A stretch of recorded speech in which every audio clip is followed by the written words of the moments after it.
بسم اللہ الرحمن الرحیم۔ اوپن سیکرٹ کے دوستوں خوش آمدید۔ دوستو، یہ ازل سے سلسلہ چلتا آ رہا ہے کہ مائٹ از رائٹ، جس کی لاٹھی اس کی بھینس۔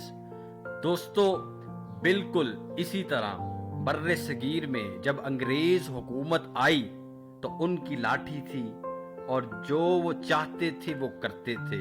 وہ اپنی مائٹ کا، اپنی طاقت کا جیسے چاہتے تھے اس کا استعمال کرتے تھے۔ دوستو، ویسے تو جو برطانیہ ہے اس کا جو پولیٹیکل سسٹم ہے اور اس کی جو پارلیمنٹ ہے اسے مدر آف پارلیمنٹ کہا جاتا ہے، اور وہ خود کو رول آف لا کے پروپوننٹ سمجھتے ہیں، کہ وہ کہتے ہیں کہ قانون جو ہے وہ سب کے لیے سیم ہے، سب قانون کے نیچے ہیں اور قانون سب کو ایکول ٹریٹ کرتا ہے۔ لیکن پریکٹیکلی جب کولونیلزم کا دور آیا، نو آبادیاتی نظام، جب برطانیہ نے آدھی دنیا پر حکومت کی اپنی طاقت کی وجہ سے، تو بر صغیر میں بھی اس نے ایسا ہی کیا۔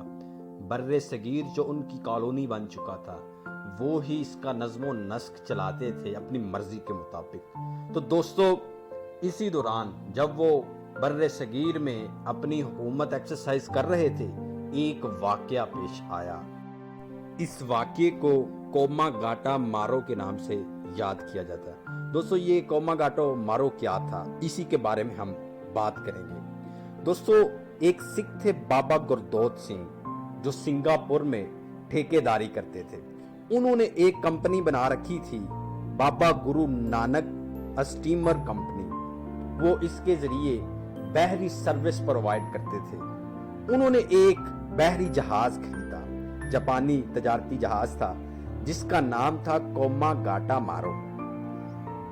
دوستو، اس سلسلے میں گوردت سنگھ نے 13 فروری 1914 کو ہندوستان کی ایک اخبار میں ایک اشتہار دیا کہ جو لوگ کینیڈا اور امریکہ جانا چاہتے ہیں وہ ہم سے رابطہ کریں۔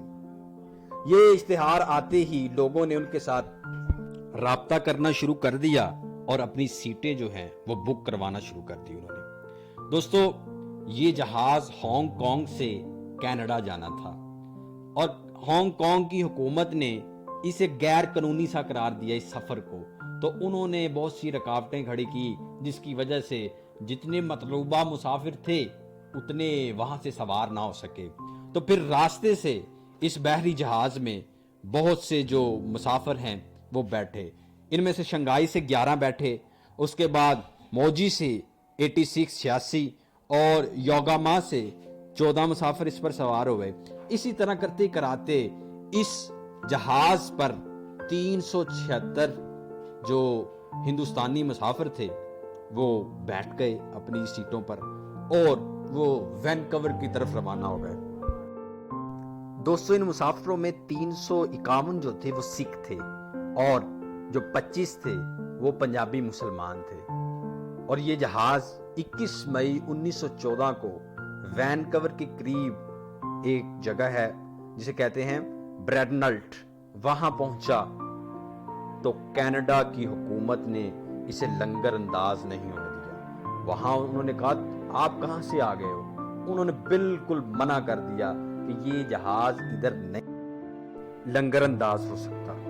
اس وقت مسافروں کے ذہن میں جو پہلا سوال یہ تھا وہ یہ کہ یہ جو بندرگاہ ہے یہ تو برطانیہ کی ہے، تو ہم بھی برطانیہ کی کالونی میں رہتے ہیں، تو یہ تو قانون کی خلاف ورزی ہے کہ ہمیں یہاں اترنے نہیں دیا جا رہا۔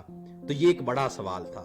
اس کو لے کر پھر مان سنگھ نے کینیڈا کی عدالت میں ایک اپیل دائر کی، لیکن عوام کا دباؤ کینیڈین حکومت پر تھا، جس کی وجہ سے یہ درخواست مسترد کر دی گئی۔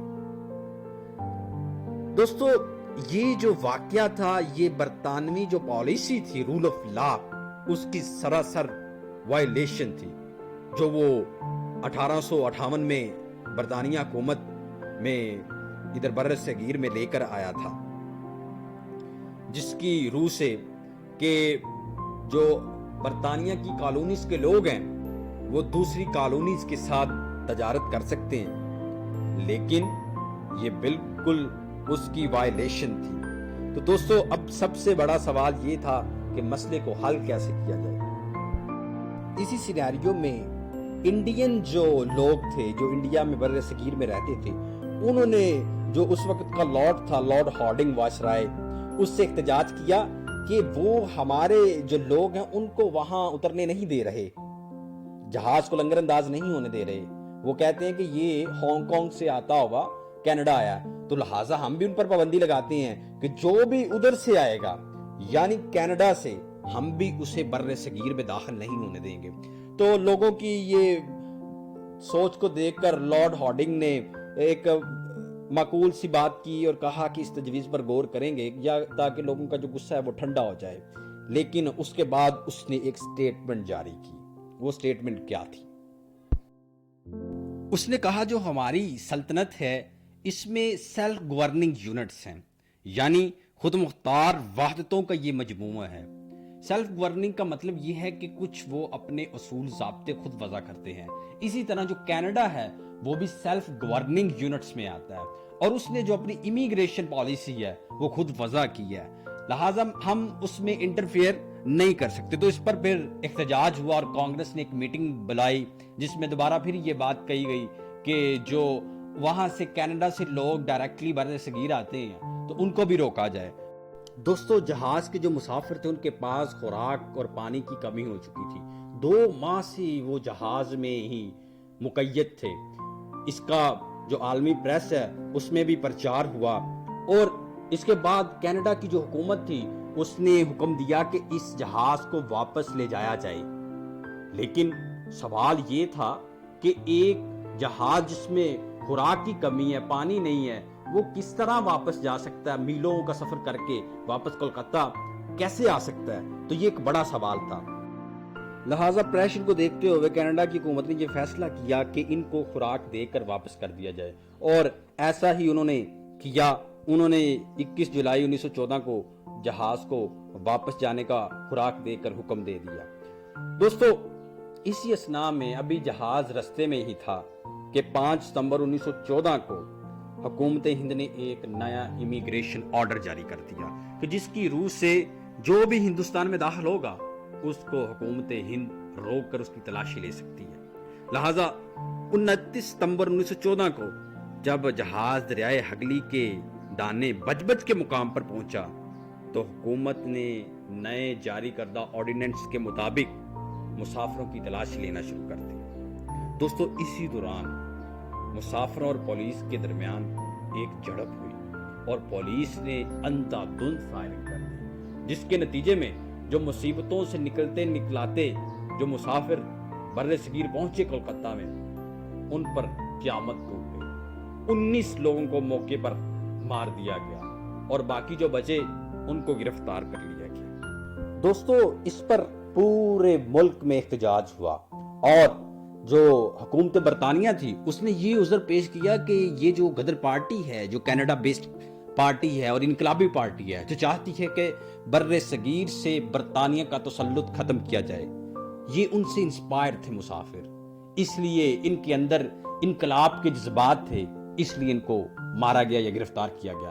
دوستو تاریخ کا یہ ایک سیاہ دن تھا، یہ ایک بہت بڑا سانحہ تھا۔ تو دوستو اوپن سیکرٹ پر ہم اس قسم کی ویڈیوز لے کر آتے ہیں، اگر تو آپ دلچسپی رکھتے ہیں تو اوپن سیکرٹ کو سبسکرائب کریں، بیل آئیکن کو پریس کریں اور اپنے دوستوں کے ساتھ شیئر کریں اور کمنٹس میں فیڈ بیک دیں۔ شکریہ۔